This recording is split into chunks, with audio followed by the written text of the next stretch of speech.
encore grâce, parce que ce matin, tu nous emmènes encore en ta présence. Nous te bénissons, Seigneur, par le Dieu qui nous attire encore près de toi. Nous te rendons la gloire, nous te rendons honneur éternel, parce que en ce dimanche matin, tu nous rapproches encore de toi. Parce qu'en ce dimanche matin, tu nous rapproches encore de toi. En ce moment où, éternel, nous venons encore te parler, nous venons encore pour te rencontrer. Merci de nous agréer encore en ta présence. Merci encore de le faire. Gloire à ton nom, Jésus. Gloire à ton nom, Jésus. Bonjour à vous qui nous suivez et bon dimanche. Alors que nous sommes déjà en train de commencer notre culte, nous venons de commencer. J'aimerais que de là où nous sommes, que nous puissions encore tourner nos cœurs vers le Seigneur. C'est vrai que nous sommes peut-être à la maison, c'est vrai que nous sommes de partout où nous pouvons être. Nous sommes en train de suivre ce moment. Nous pouvons en ce temps tourner encore vers le Seigneur pour adorer encore le Père. En ce matin où nous venons devant le Seigneur, nous lui disons que nous voulons encore l'adorer. Où nous venons devant le Seigneur, nous lui disons que nous savons que tu es au contrôle. C'est pourquoi nous venons nous tenir encore près de toi. C'est pourquoi nous venons encore pour t'adorer. Alors même à la maison où vous êtes, de partout où vous pouvez nous suivre, j'aimerais qu'un cœur s'élève encore pour adorer le Seigneur. Qu'un cœur s'élève encore pour adorer le Seigneur. Qu'un cœur s'élève encore pour adorer le Seigneur. Le Dieu est capable. Tu es fidèle dans nos vies, Jésus. Alléluia. Alléluia. Mon Dieu demeure fidèle. Dieu est fidèle pour moi. Mon Dieu demeure fidèle. Dieu est fidèle pour moi. Mon Dieu demeure fidèle. Dieu est fidèle pour moi. Mon Dieu demeure fidèle. Dieu est fidèle pour moi. Mon Dieu demeure fidèle. Dieu est fidèle pour moi. Mon Dieu demeure fidèle. Dieu est fidèle pour moi.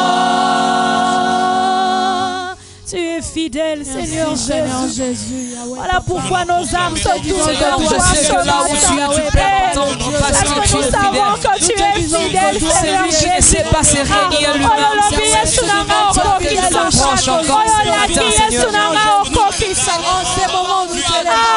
Tu ne te trompes jamais. Tu es fidèle, tu es fidèle. Ami fidèle à cause à côté.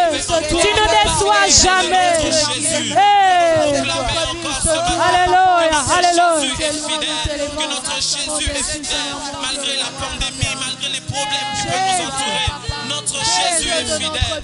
Alléluia. Alléluia. Si nous pouvons être confiants, si nous pouvons être confiants, c'est parce que nous savons encore que notre Dieu est au contrôle. Je sais que tu t'approches. Alléluia. Je t'adore. Jésus est pris par ton amour. Les vagues, les vents viendront, mais je demeure. Les cieux, tu peux m'entendre. Des cieux, tu peux m'entendre. Je sais que tu t'accroches quand je t'adore. Épris par ton amour. Épris par ton amour. Les vagues, les vents viendront, mais je demeure. Des cieux, tu peux m'entendre. Des cieux, tu peux m'entendre. Je sais que tu t'accroches quand je t'adore. Épris par ton amour. Épris par ton amour. Les vagues, les vents viendront, mais je demeure. Mais je demeure. Épris par ton amour. Les vagues, les vents viendront, mais je demeure. Oh, je lève mes mains. Je lève mes mains vers les cieux. Je te donne mon cœur. Je dirai à mon âme, tu es Dieu de tout. Même si les mers se déchaînent, tu parles et tu les calmes. Tu es mon repos, tu es au contrôle. Et toi je lève mes mains. Je lève mes mains vers les cieux. Je te donne mon cœur. Moi je dirai à mon âme, tu es Dieu de tout. Si les mers se déchaînent dans ma vie, si les mers se déchaînent, tu parles et tu les calmes. Tu es mon repos, tu es mon repos, tu es mon repos. Alléluia. Tu es au contrôle de ma vie, Seigneur. Tu es au contrôle de ma santé, Seigneur. Tu maîtrises l'histoire de ma vie. Tu maîtrises l'histoire de ma famille. Tu maîtrises l'histoire de mon pays. Tu maîtrises l'histoire de mon église. Tu maîtrises toutes choses. Hey, Jésus, Jésus, Jésus. Tu es au contrôle, tu es au contrôle, tu es au contrôle, Seigneur. Tu es mon repos, tu es mon repos. Tu es au contrôle, tu es au contrôle, Jésus. Tu es mon repos, tu es au contrôle. Tu es mon repos, tu es au contrôle. Tu es mon repos, tu es mon repos, tu es au contrôle. Je sais, tu es mon repos, tu es mon repos, tu es au contrôle. Malgré les peines de la vie, je sais, tu es mon repos. Tu es mon repos, tu es au contrôle. Malgré mes incertitudes, je sais que tu es au contrôle. Jésus, Jésus, tu es au contrôle. Malgré mes questionnements, je sais que tu es au contrôle. Tu es au contrôle, Jésus. Le Dieu au contrôle. Et tu domines sur toutes choses. Le Dieu au contrôle. Et tu vis pour l'éternité. Tu vis pour l'éternité. Seigneur. Nous te faisons encore malgré mes questionnements, je sais que tu es au contrôle.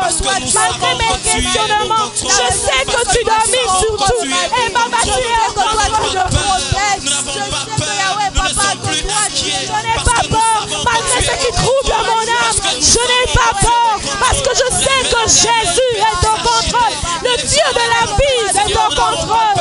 Le Dieu de l'histoire de ma vie. Le Dieu du parcours de ma vie. Tu es au contrôle de tout. Et tu domines à jamais. Alléluia. Merci de le faire encore. Gloire à ton nom, Jésus. Gloire à toi, Seigneur. De gloire en gloire. Gloire à toi, Jésus. Gloire à toi, Seigneur. Nous te disons encore merci pour ce moment. J'aimerais que de là où nous sommes, que nous puissions prier pour nos cœurs. Chacun de nous va encore dire à Dieu, parle-moi ce matin.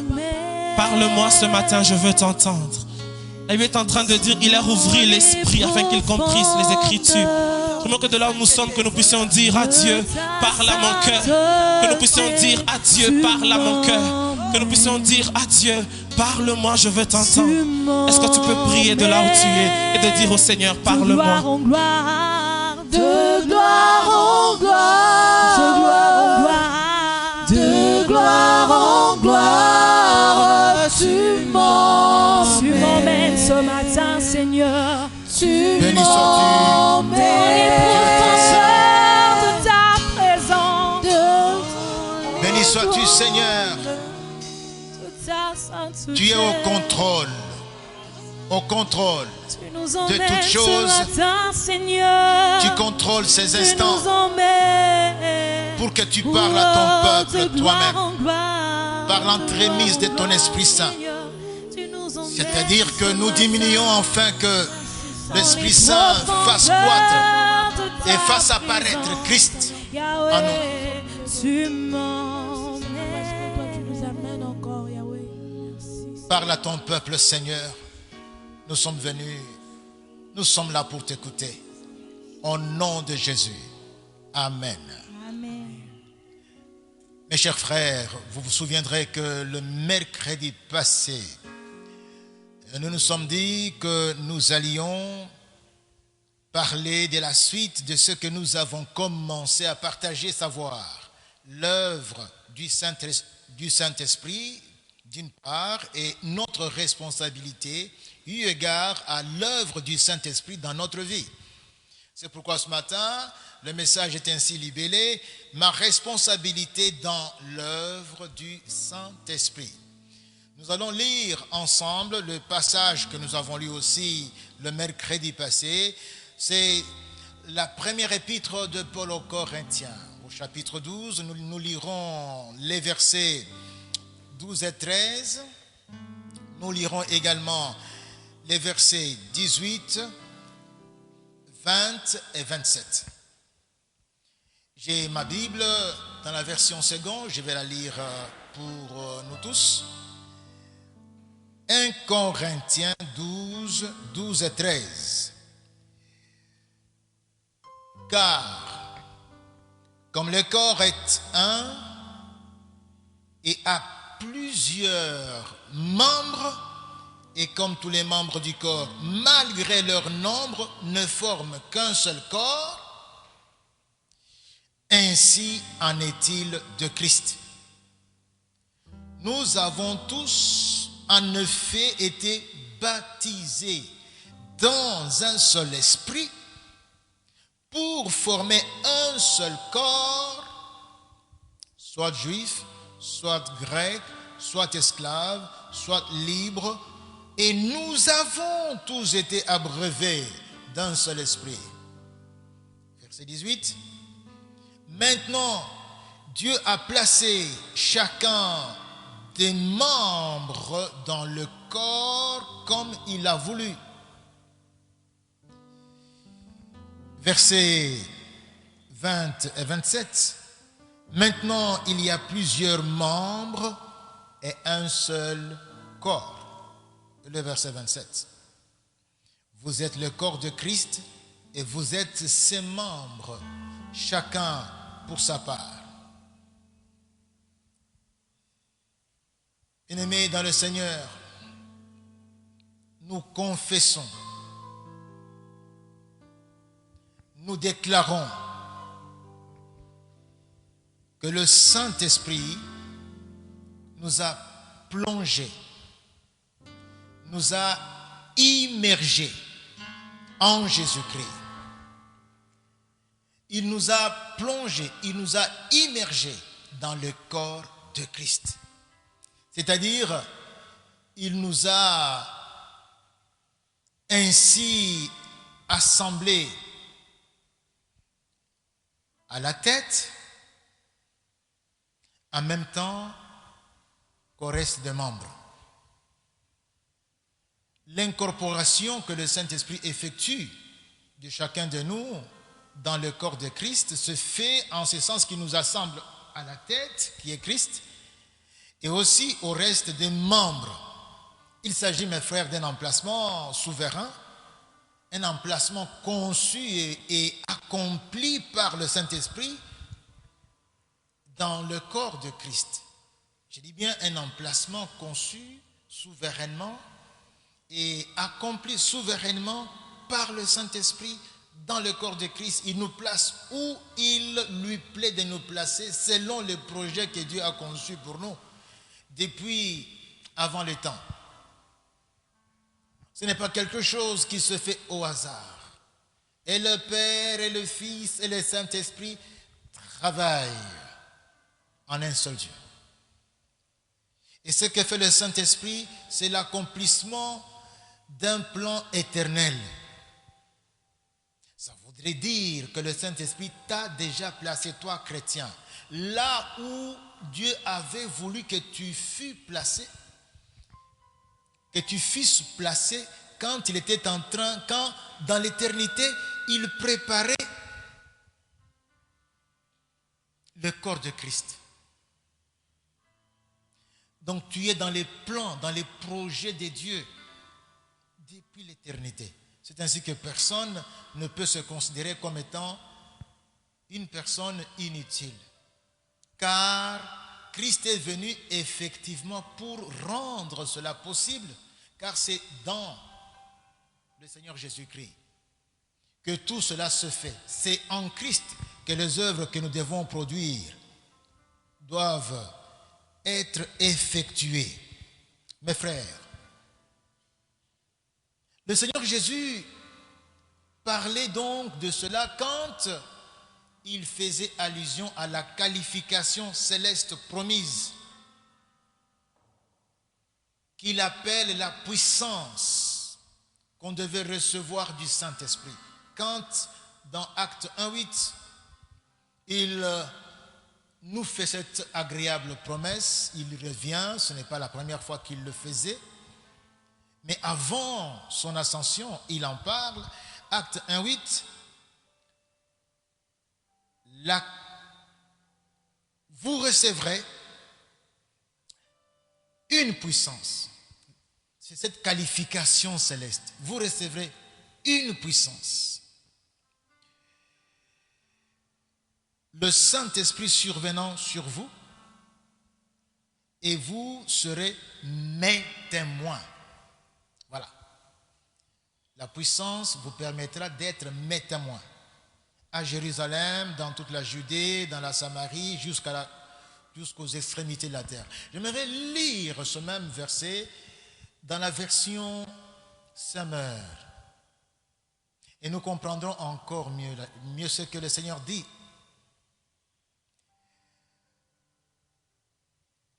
Mais le Saint-Esprit descendra sur vous et vous recevrez sa puissance. Donc c'est la puissance du Saint-Esprit. Parce que si vous lisez dans le texte original, j'ai pris soin de reprendre ça ici. Voici ce qui est dit. Vous recevrez une puissance du Saint-Esprit sur vous et vous serez mes témoins. Donc vous recevrez une puissance du Saint-Esprit sur vous. Et vous serez mes témoins. Alors, ici, la version Summer dit, mais le Saint-Esprit descendra sur vous et vous recevrez sa puissance et vous serez mes témoins. À Jérusalem, dans toute la Judée et la Samarie, jusqu'au bout du monde.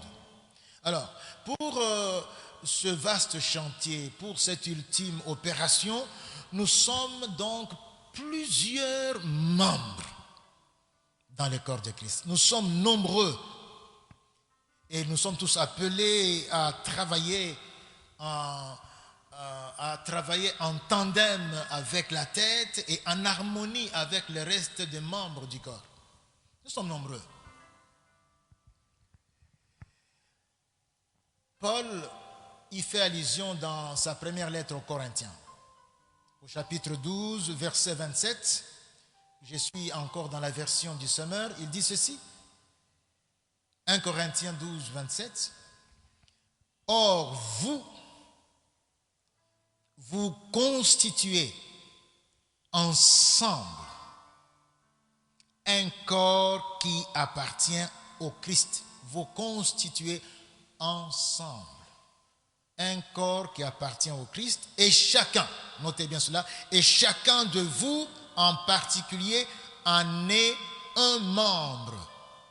Nous sommes certes ensemble, mais chacun avec sa responsabilité particulière, avec son rôle qu'il doit jouer, avec son service. Parlons, mes frères, des implications de cette nouvelle donne. Nous sommes placés, incorporés par le Saint-Esprit. Nous sommes devenus membres du corps de Christ, rattachés tous, bien sûr, à la tête qui est Jésus, mais en harmonie entre nous. C'est comme ça que nous devions normalement fonctionner. Quelles sont les implications qui s'invitent dans cette nouvelle donne? Ces implications, c'est notre responsabilité, tout simplement. Et cette responsabilité se résume à une chose, et la voici. Vivre en témoin de Jésus par son esprit. Voilà notre responsabilité. C'est tout ce que nous sommes appelés à faire. Vivre en témoin de Jésus-Christ par l'entremise de l'aide, de l'accompagnement, du coaching de son Esprit Saint. Mes frères, mes sœurs, vous savez, vivre en témoin se décline en un certain nombre d'attitudes et de comportements. Nous ne sommes pas là pour crier que nous sommes chrétiens. Nous sommes chrétiens, je suis chrétien. Nous ne sommes pas là pour faire le chrétien. Vous savez que le loup peut faire l'agneau. Nous sommes là pour vivre en témoin de Jésus-Christ. Par l'aide du Saint-Esprit. C'est ça. Et cela se décline sous plusieurs facettes. On va voir quelques-unes. Ce sont des responsabilités.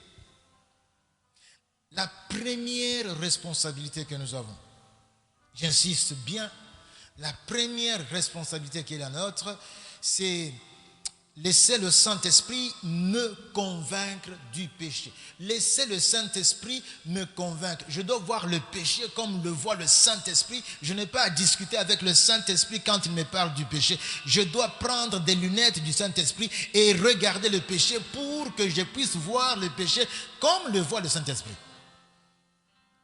Très important. Et je dois répéter ça chaque jour, et chaque jour plusieurs fois, autant de fois que je dois prendre une décision quelconque pour agir, pour parler. Laissez le Saint-Esprit me convaincre du péché. Je dois, mes frères, quant à ceux, vibrer sur la même longueur d'onde que le Saint-Esprit quant au péché. Premièrement, c'est me repentir.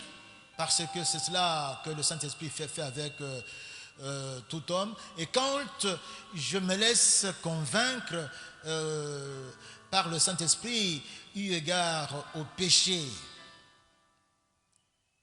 il y a le repentir, et après le repentir vient la régénération.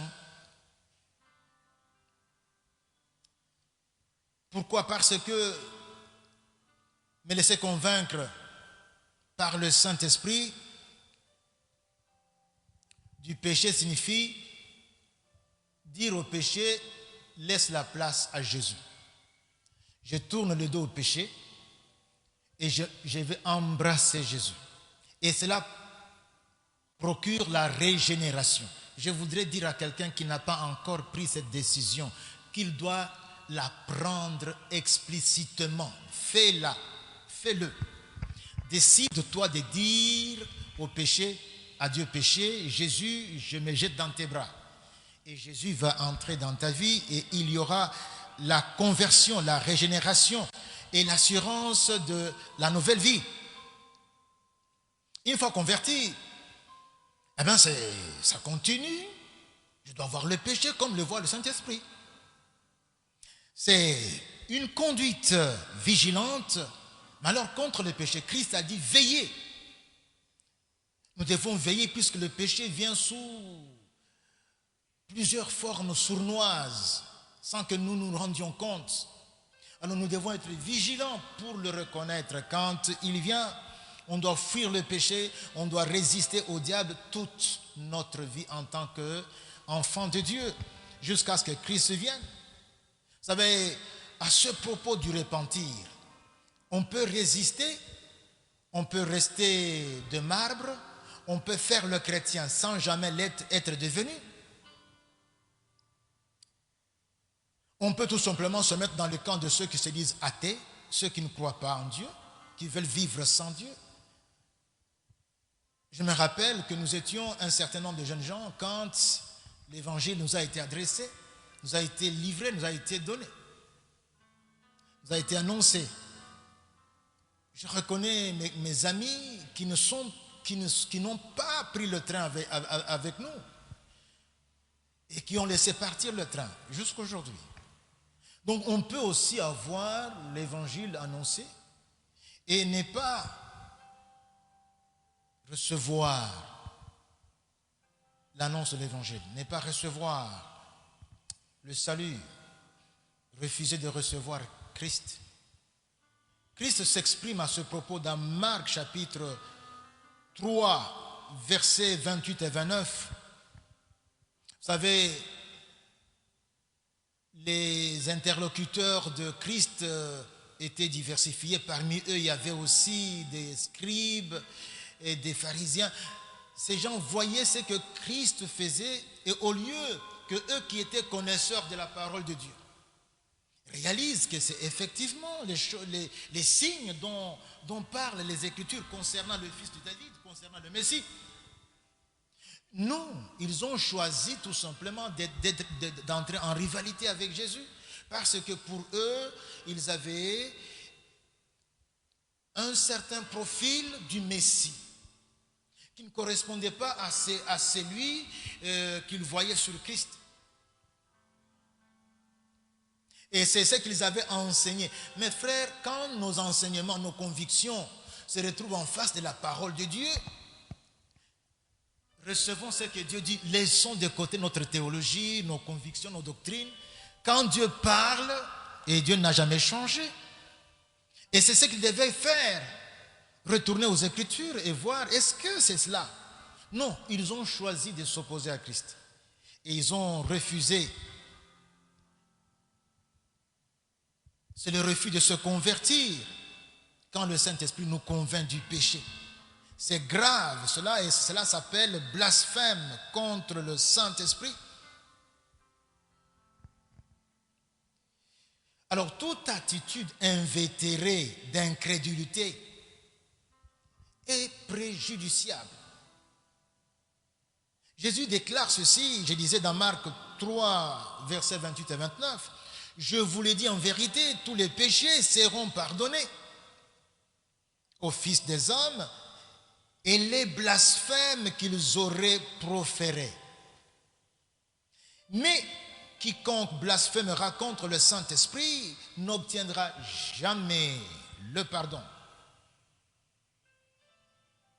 Il est coupable d'un péché éternel. » Mes frères, c'est le refus de la grâce. Grâce ezalaka ofele, mais soki oboyi yango ozu yango te. La grâce, c'est comme on dit, c'est gratuit.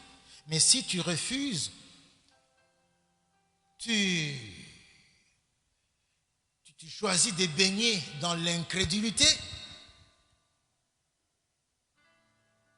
eh bien, tu n'obtiens pas la grâce. La grâce, c'est Jésus. C'est ce que le Saint-Esprit nous apporte. Alors, si toi, tu es dans cette situation, je te supplie, hâte-toi avant qu'il ne soit trop tard. Hâte-toi avant que tu ne partes de cette terre. Hâte-toi avant que Christ ne vienne. Par ailleurs, mes frères, il y a une mise en garde sévère à l'égard du péché qui appelle toujours notre vigilance permanente et qui nous invite à faire attention à tout laxisme à l'égard du péché. Nous sommes parfois, nous chrétiens, très laxistes vis-à-vis de certains péchés que nous cajolons, que nous justifions ou au sujet desquels nous fermons les yeux. Il y a une mise en garde très sévère. Hébreux chapitre 10, versets 26, 27, jusqu'à 29 aussi. Écoutez, ça concerne les chrétiens. Les épîtres, ce sont des lettres que les apôtres ont écrites aux chrétiens. À nous. Écoutez ce qu'il dit. J'ai dit Hébreux chapitre 10, versets 26, 27 et 29. Et ce n'est pas un seul endroit où ceci est évoqué. Écoutez. Car si nous péchons volontairement,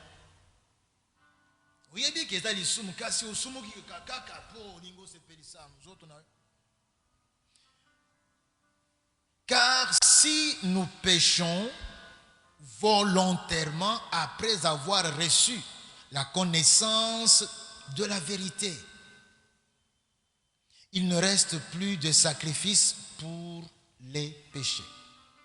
Mes amis, le péché doit être libakou, doit être une exception, doit être accidentel.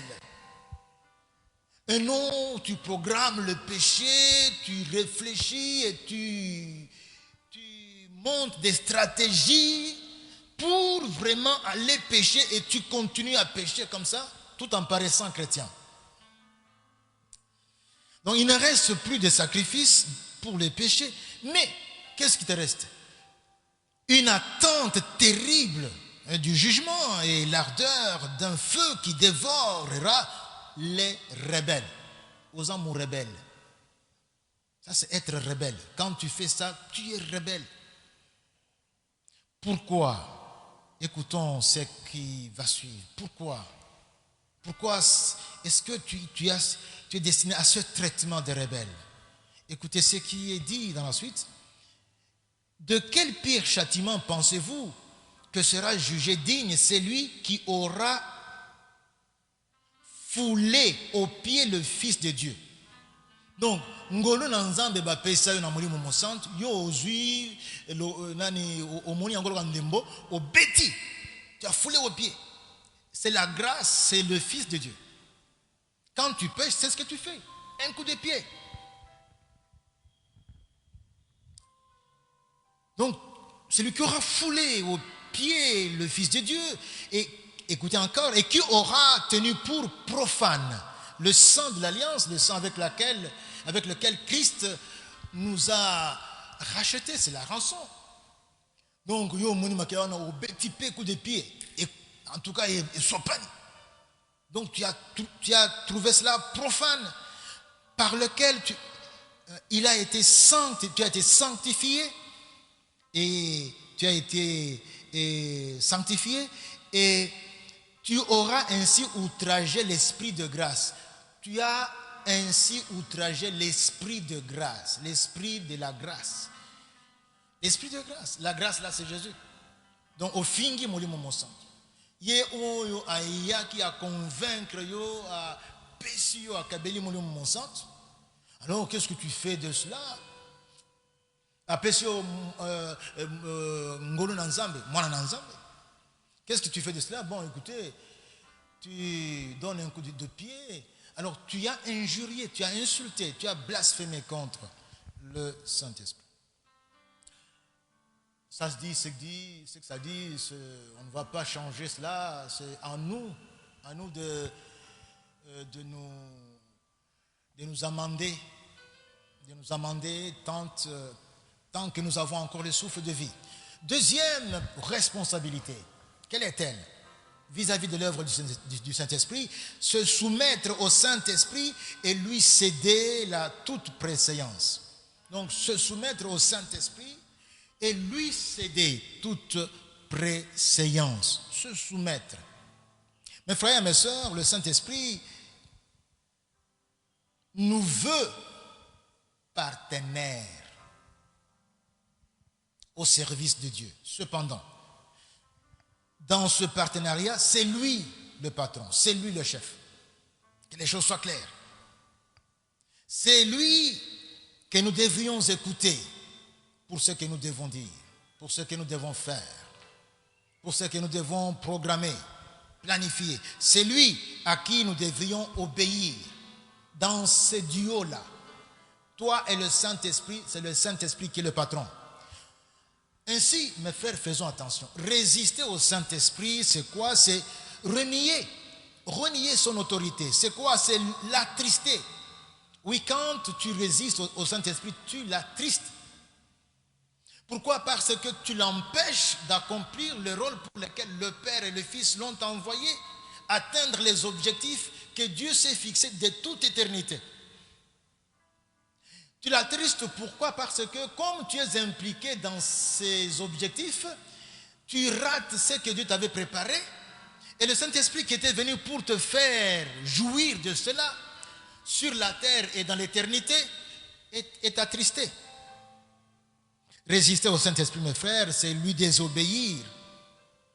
Mais c'est aussi désobéir et au Père et au Fils qui l'ont envoyé, d'après les propos du Fils.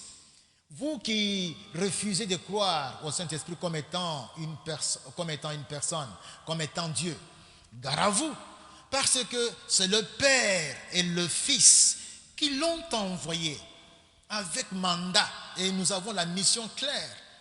Nous reconnaissons en lui les attributs divins, nous reconnaissons en lui la personnalité, et il est venu pour l'œuvre dont nous avons parlé le mercredi passé, même si on n'a pas tout cerné.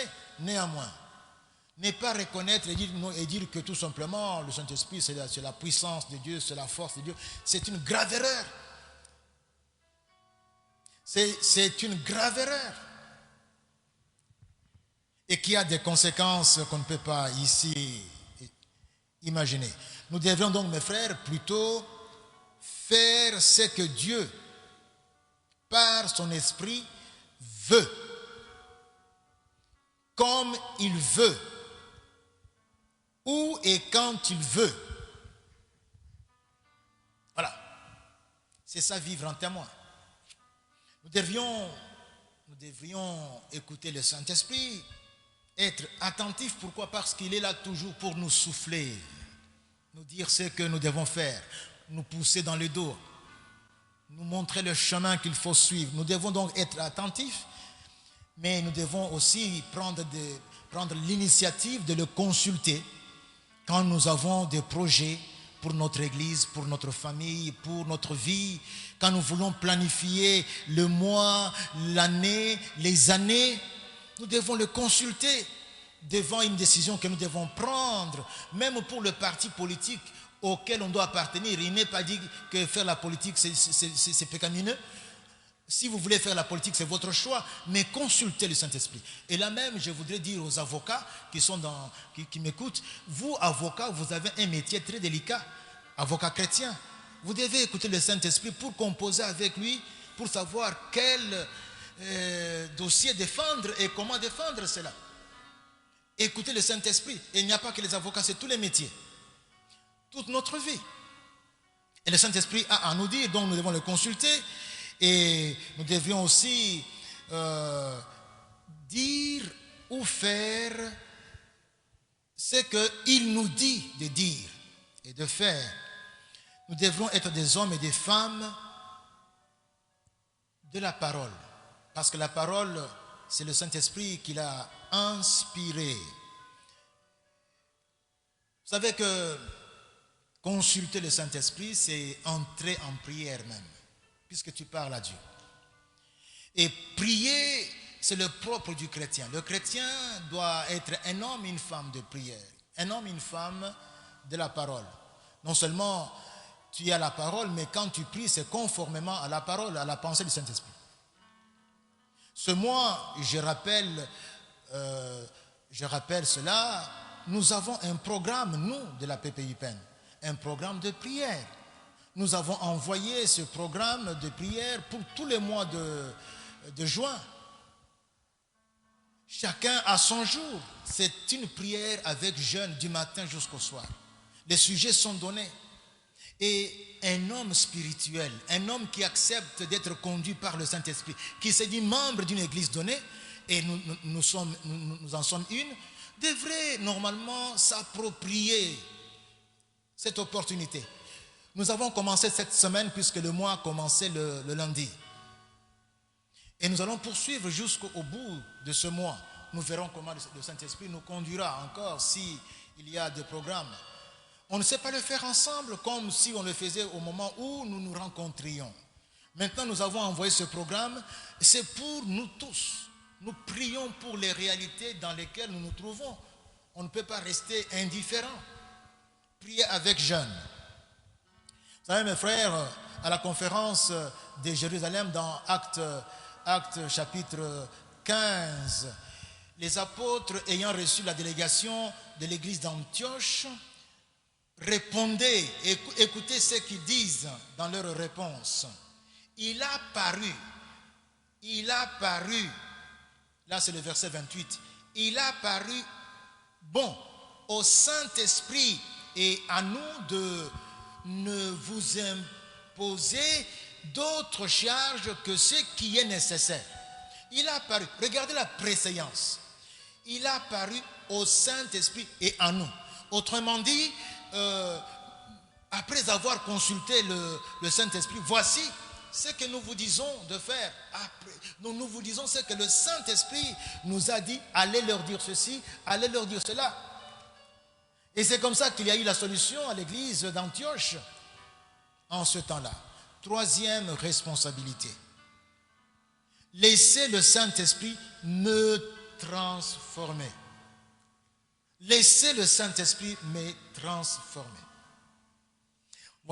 Vous entendez mes frères, on a commencé avec laisser le Saint-Esprit me laisser convaincre donc du péché. Et nous avons parlé d'être soumis au Saint-Esprit et de lui donner la préséance. Ici maintenant nous parlons de le laisser me transformer. Donc nous sommes là, nous travaillons en harmonie avec l'œuvre du Saint-Esprit. Nous laissons le Saint-Esprit accomplir son œuvre dans notre vie. C'est ça, notre responsabilité. Nous n'allons rien inventer. Ce qui doit être fait, Dieu l'a déjà préparé. Le Saint-Esprit vient pour nous conduire dans cela. C'est déjà préparé en Jésus-Christ.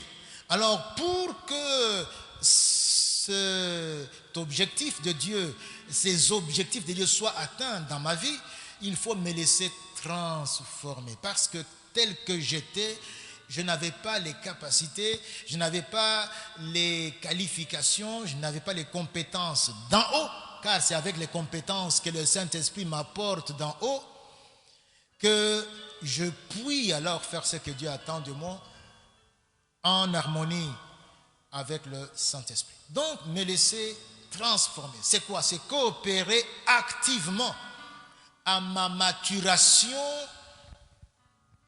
à la stature de Christ. C'est l'œuvre que le Saint-Esprit, travaille à me faire croître chaque jour pour que je tende à la stature parfaite de Christ. Alors je me laisse faire et lui travaille cette maturation pour que j'atteigne ce niveau-là. Mes frères, mes sœurs, c'est Dieu lui-même qui dit dans Lévitique, dans le livre de Lévitique chapitre 19 verset 2, il dit, et c'est un ordre qu'il donne, il dit ceci: soyez saints, car je suis saint, moi l'Éternel votre Dieu. Soyez saints. Dieu en tout cas là, il ne met pas des gants, il nous dit clairement ce qu'il veut que nous soyons. Soyez comme moi, tout simplement. Alors vous comprenez bien que c'est un défi difficile à relever, et pour cela le Saint-Esprit est venu. Et pour le laisser accomplir son œuvre, nous devons comprendre bien que nous devons nous faire violence, parce qu'il s'emploie à nous transformer, à nous élever, est-ce que je peux le dire, à nous maturer à la stature de Christ. Il nous sculpte, il nous taille, il nous polit, il nous bichonne.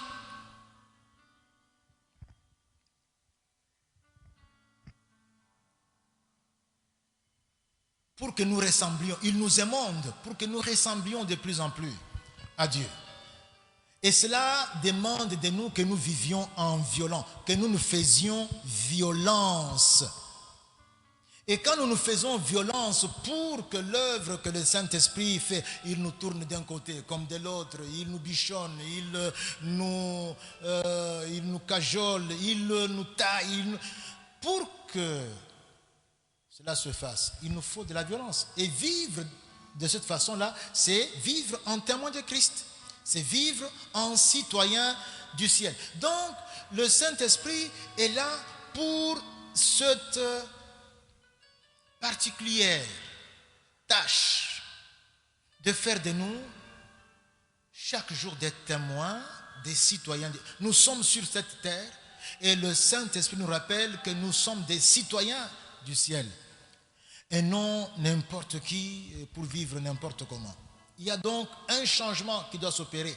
Tu dois observer qu'il y a la matière brute comme une pierre qu'on apporte à un artiste et il va le tailler, il va le polir pour produire une forme. Et je suis cette matière brute-là. Depuis que je suis en Christ, quel progrès il y a eu. Mes frères, mes sœurs, si vous vous rappelez le premier voyage de Pierre, de Paul. Paul était avec Barnabas et Barnabas avait pris son petit cousin, Jean-Marc. Vous pouvez lire ça dans Acte 13. Ils sont partis. Quand ils arrivent en Pamphylie, à Perge, Jean-Marc les abandonne. Et ils ont continué. Jean-Marc est retourné à Jérusalem. Paul et Barnabas ont continué. Les voilà qui arrivent finalement et ils retournent. Deuxième voyage missionnaire. Quand ils veulent maintenant effectuer le deuxième voyage missionnaire, qui sont là? Bien sûr Paul, Barnabas, et Barnabas avec dans ses mallettes son petit cousin, Jean-Marc. Paul dit, pas question. Il était catégorique. Ils ont eu une vive discussion. Vous pouvez voir ça dans Acte 15. Et Paul et Barnabas se sont séparés. Paul a pris Silas, ils ont pris une direction, Barnabas a pris une autre, avec son cousin. Mais il est important de voir que cet homme qui était intraitable, qui était dur, Paul, il est intéressant de voir dans la suite de son ministère, Paul a dû fléchir. Vous avez par exemple Colossiens 4, verset 10, Paul parle de Jean-Marc comme équipier. Il cite, Marc est avec moi, Marc, le cousin de Barnabas, c'est lui au sujet de qui je vous avais dit que quand il vient, que vous le receviez. Quand vous lisez également de Timothée à la fin, au chapitre 4, Paul était avec Luc, c'est vrai, Luc était avec lui en prison, et parmi les gens que Paul demande afin qu'ils viennent le rejoindre, il cite également Marc. Donc Paul a évolué. Il s'est laissé transformer par le Saint-Esprit. Ce n'est pas la même personne intraitable. Donc tu as péché, non, il faut quitter. Non, pas question, on ne peut pas aller avec lui. Le Saint-Esprit l'a convaincu. Et il s'est laissé convaincre. Mes frères, mes sœurs, vous savez que nous avons ici, quand nous parlons de la violence, on a déclenché l'opération panier social. Nous ici, afin que pendant cette période, nous apportions en nature, en espèces, au bureau de l'aumônier, ce que nous pouvons apporter pour que nous venions en aide à certains de nôtres qui sont dans les besoins. Vous ne pourrez pas faire cela si vous ne vous faites pas violence. Si vous ne laissez pas le Saint-Esprit vous transformer. C'est la même chose avec la dîme, avec les offrandes, avec l'aumône. Il y a là la violence que nous devons nous appliquer pour que le Saint-Esprit nous transforme. Demandez-vous combien est-ce que vous donnez comme offrande, vous. Ce n'est pas... Non, par rapport à ce que vous avez. Qu'est-ce que vous donnez comme dîme? Est-ce que vous donnez la dîme? C'est dans ce domaine-là également que vous devez laisser non seulement le Saint-Esprit vous conduire à commencer à donner, mais aussi à croître. Autrefois c'était autant, mais maintenant je dois donner plus. Et ça c'est un exercice que nous devons nous appliquer pour nous qui devons marcher en nous faisant violence, afin que le Saint-Esprit atteigne ce que nous devons faire. Mes frères, vous savez que pardonner à quelqu'un, maîtriser notre langue, faire du bien à quiconque nous a fait du mal. Je ne dis pas faire du bien à quelqu'un qui nous a fait du bien. Faire du bien à quiconque nous a fait du mal. Prier pour lui, le bénir. Toutes ces choses, il faut se faire violence. Et c'est ce que le Saint-Esprit nous dit d'être et de faire. S'habiller pour Jésus. Jeunes gens, jeunes filles, s'habiller pour Jésus. Comment est-ce que Jésus veut me voir habillé? C'est la simple question que vous devez vous poser chaque fois que vous regardez votre garde-robe. Parlez pour Jésus. Qu'est-ce que Jésus veut que je dise et qu'est-ce qu'il veut que je ne dise pas? Manger pour Jésus. Quelle quantité et quel mets? Boire pour Jésus. Même chose. Dans 1 Corinthiens chapitre 10 verset 31, il est dit: soit que vous mangez, soit que vous buviez, soit que vous fassiez quelque autre chose, faites tout pour la gloire de Dieu.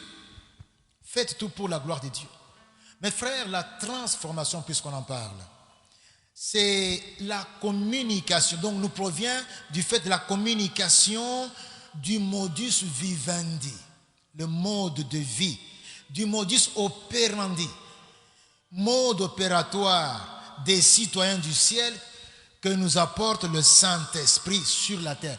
Comment un citoyen du ciel doit vivre sur la terre, c'est ce que le Saint-Esprit nous dit de faire. Mes frères, la transformation s'acquiert comment? Elle s'acquiert en fonction de la réceptivité du transfert des compétences célestes. Si vous n'êtes pas réceptif au transfert des compétences, des qualifications, des principes célestes, si vous n'êtes pas réceptif, vous ne serez pas transformé. Vous serez toujours le même. Et lorsque aussi Dieu te voit que tu es le même, il ne bouge pas de son côté. Dieu nous a fait des promesses en fonction de notre disponibilité à être transformés. Puisqu'il attend cela de nous, afin que les bénédictions ne sont pas des cadeaux jetés. Les bénédictions, ce sont des outils pour continuer à travailler au stade où nous acceptons que le Saint-Esprit nous hisse. Ne pensez pas que c'est juste pour qu'on voit, je suis béni, c'est la bénédiction de l'Éternel qui enrichit et ne la fait suivre d'aucun chagrin, je suis béni.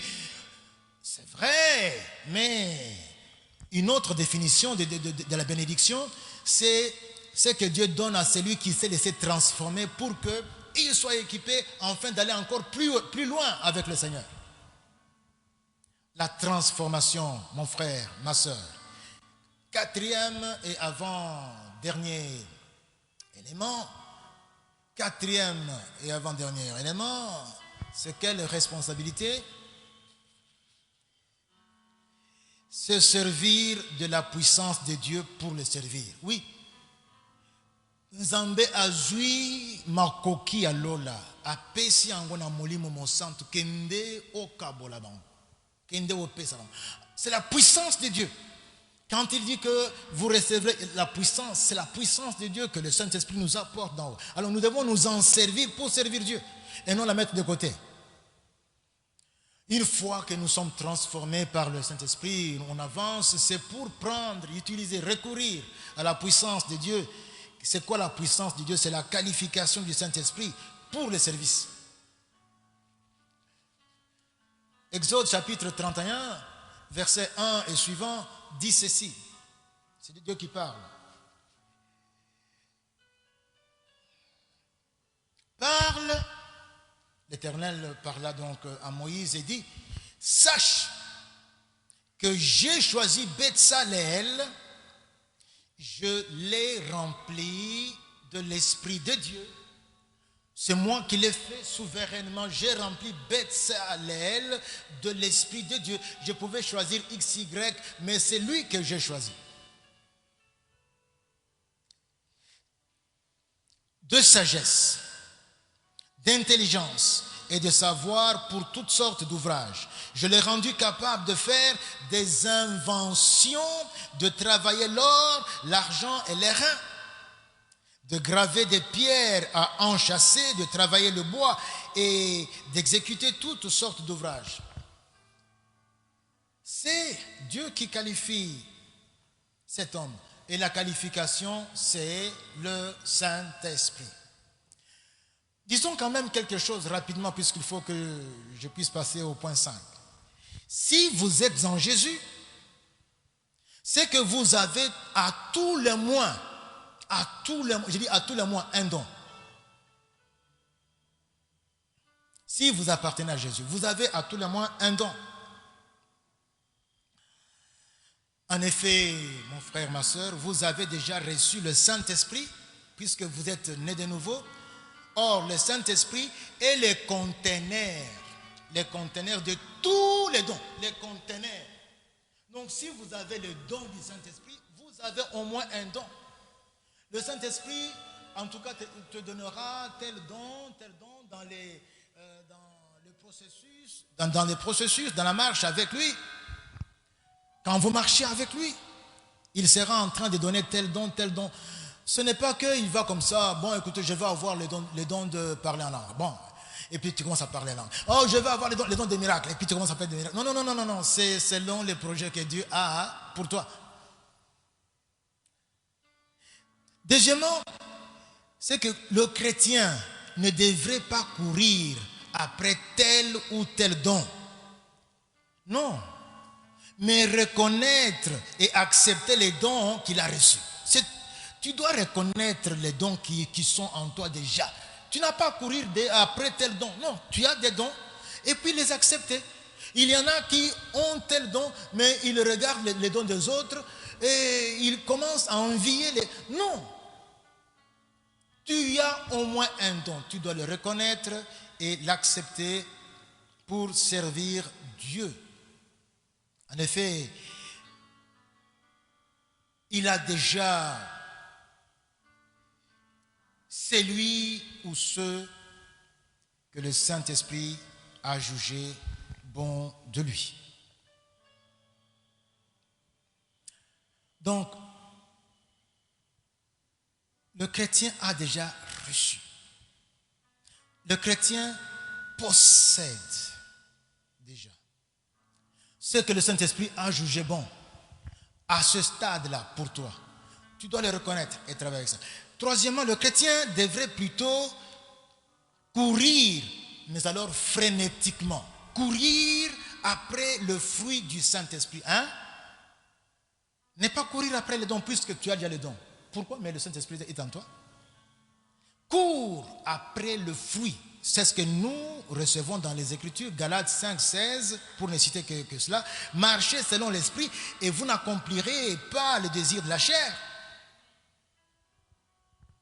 Donc, courez après le fruit. Et le fruit principal, c'est l'amour.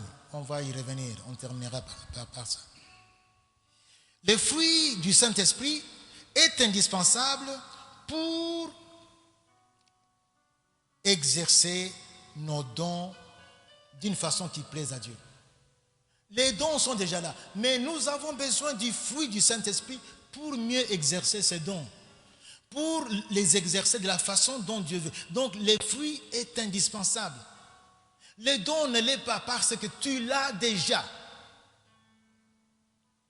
Donc, je ne peux pas donc chercher ce que j'ai déjà. Cherche le fruit du Saint-Esprit. Alors, je vous amène ici dans la fin du chapitre qui parle des dons, le chapitre 12 de 1 Corinthiens, au verset 31, il est écrit « Aspirez aux dons les meilleurs ». Et la suite, « Et je vais encore vous montrer une voie par excellence, laquelle ?» Je vais vous montrer la voie par laquelle vous devez passer pour les dons.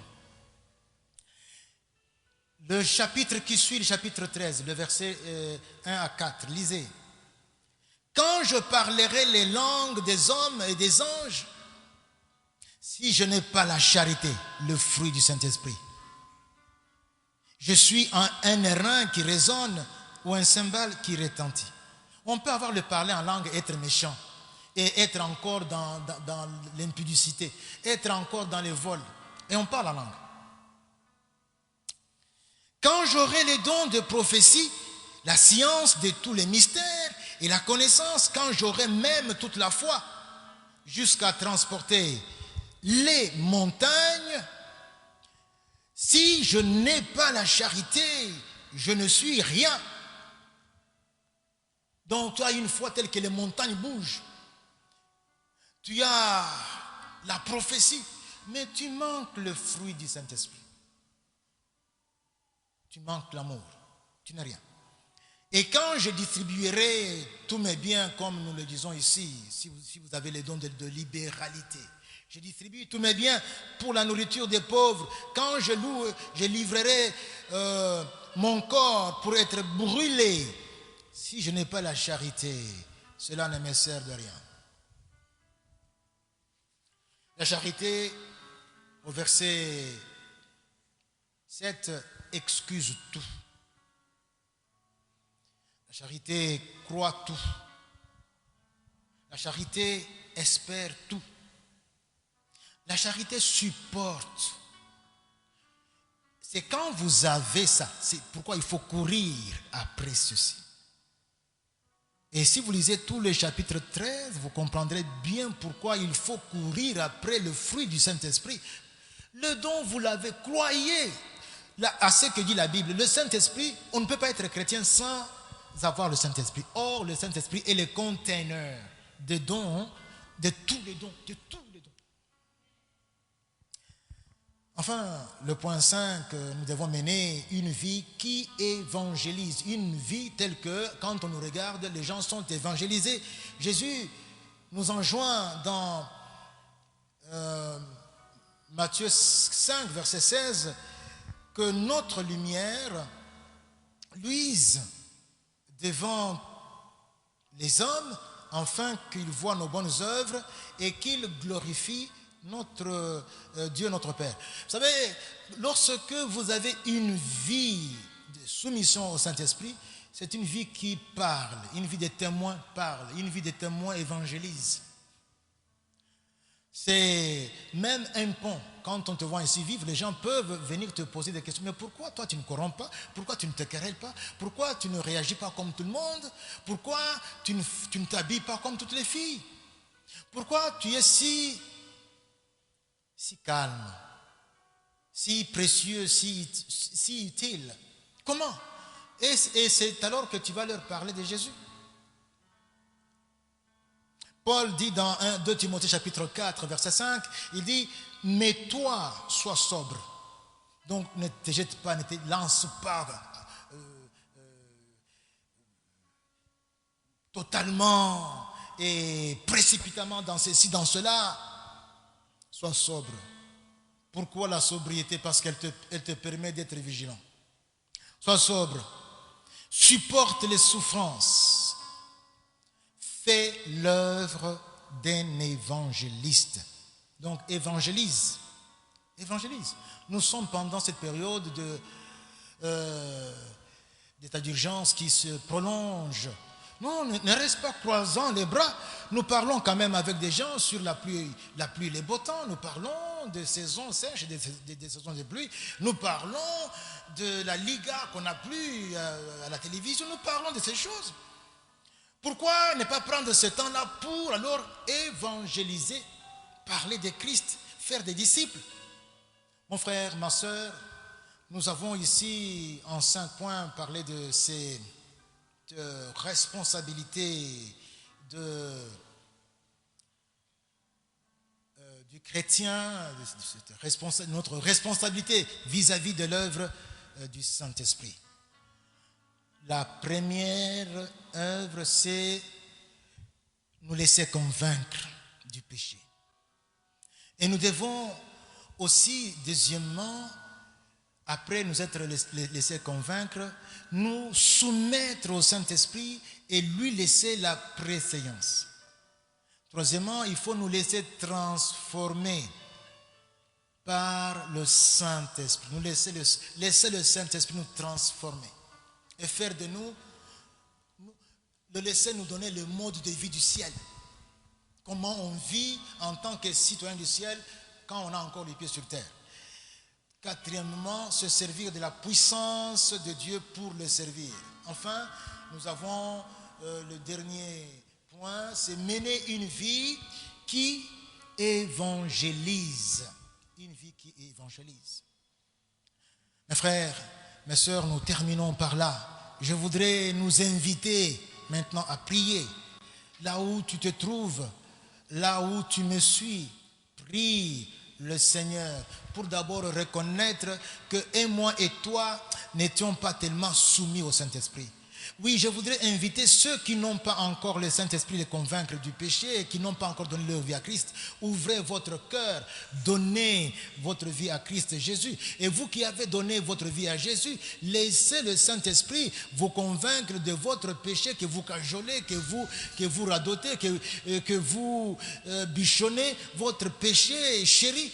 Il faut que tu regardes ce péché avec les lunettes du Saint-Esprit. Prions, mes frères, pour que nous soyons des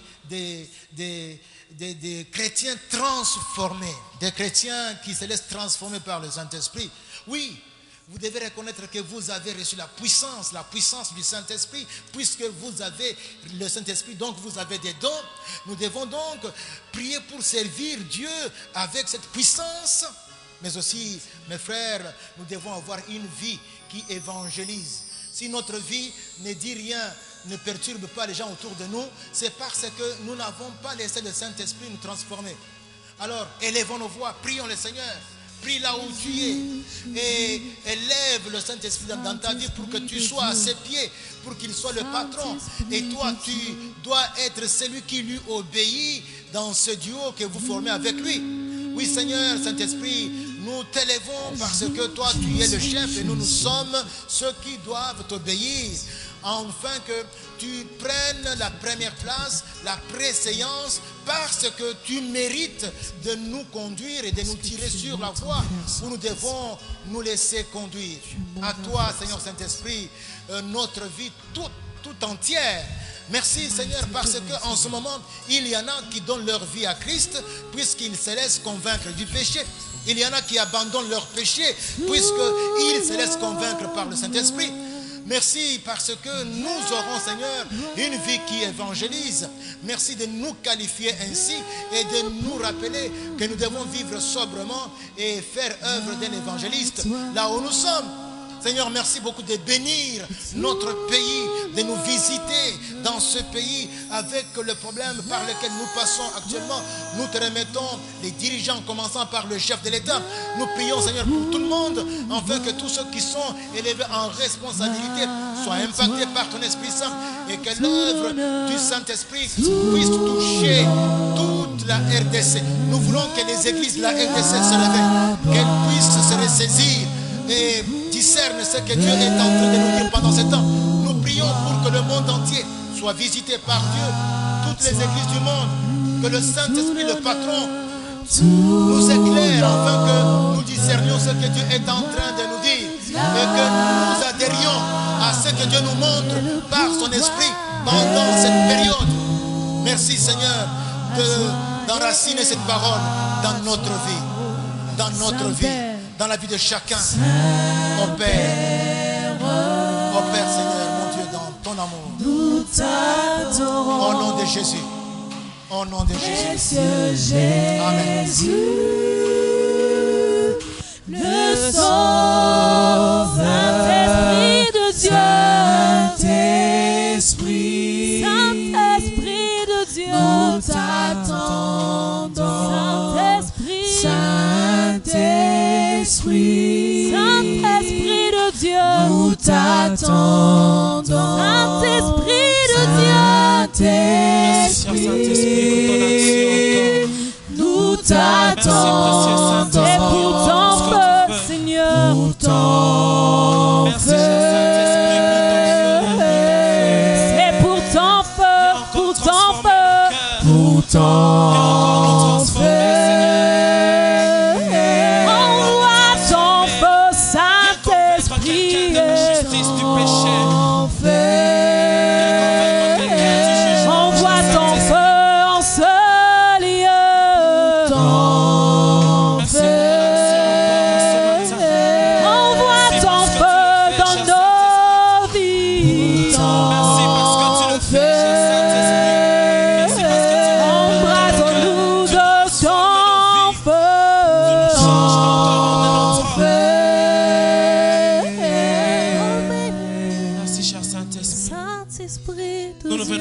encore te rendre gloire, te dire encore merci Jésus. Saint-Esprit de Dieu. Parce qu'en ce dimanche, tu nous parles encore par ton esprit. Précieux Saint-Esprit, nous te voulons. Précieux Saint-Esprit, nous te voulons. Nous voulons que tu conduises encore nos cœurs. Nous voulons que tu nous orientes encore et que tu nous fasses encore beaucoup de bien. Cher Saint-Esprit, sans toi, nous n'y arriverons pas. Cher Saint-Esprit, sans toi, nous n'y arriverons pas. Sans toi, nous n'avons aucune capacité. Sans toi, nous ne savons pas faire. Sans toi, nous ne savons pas comment nous y prendre. Nous ne savons rien faire sans toi. Précieux Saint-Esprit, nous te voulons. Et viens transformer nos cher vies, Saint-Esprit. Que tu viennes dans nos vies, que tu viennes dans nos cœurs. Pour nous transformer encore. Pour nous transformer encore. Pour nous transformer encore. Merci, cher Saint-Esprit, pour ton action. Merci, cher Saint-Esprit, encore pour ce que tu fais. Accomplis encore ton œuvre dans nos cœurs. Accomplis encore ton œuvre dans nos cœurs.